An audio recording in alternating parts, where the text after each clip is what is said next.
Dostlar salam. Yine iş başındayım. Bu işe başlayanda çekip paylaşmak fikrim yok idi. Ona göre işin əvvəli görünmür. Artıq hörgü bu vəziyyətdə olanda çekip paylaşmağa qərar verdim.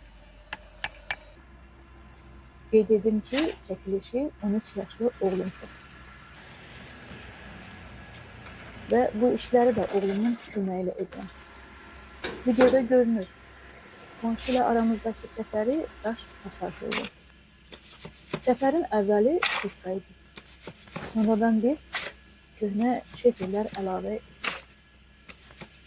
Bu işdə məqsəd həm hasarı uzun ömürlü etmək, həm də üstü örtülü tikili tikməkdir. İş davam edir.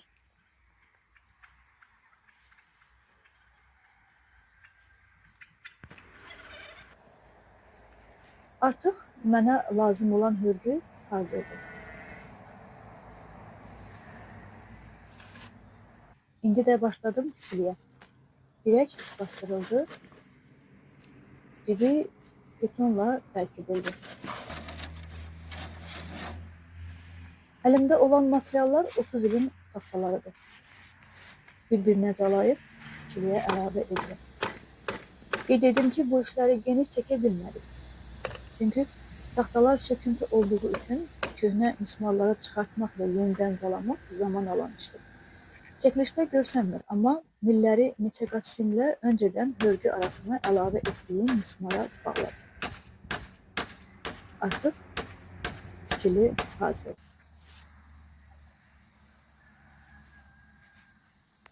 İndi də üstünü örtürük. Düzdür, çəkiliş etdik, amma ağır şefirləri yuxarı qaldırmaq tek adam işi deyil.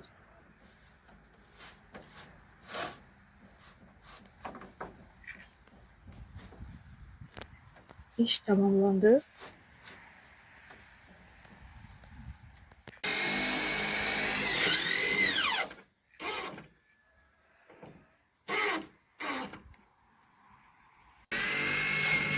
Başladım səldələməyə. Mən kənd həyatını sevirəm və düşünürəm ki, kənd evinin olmazsa olmazı odundur. Bir qurumuş budağı belə atmıram. Heç boyu doğrayıb saxlayırım. Burada deyirlər, bir iş var, iki əməl. Çəpərin şefirlərini söküb tikiliyə əlavə etdim. Çəpər qaldı açıq. Və açıq yerə bağlamağa bir şey olmadığından yenidən bölməyə başladım. Qeyd edim ki, iş görən zaman musiqi dinləyir. Nədənsə bu aralar ruh halıma xoş gələn bu mahnını çox dinləyirəm.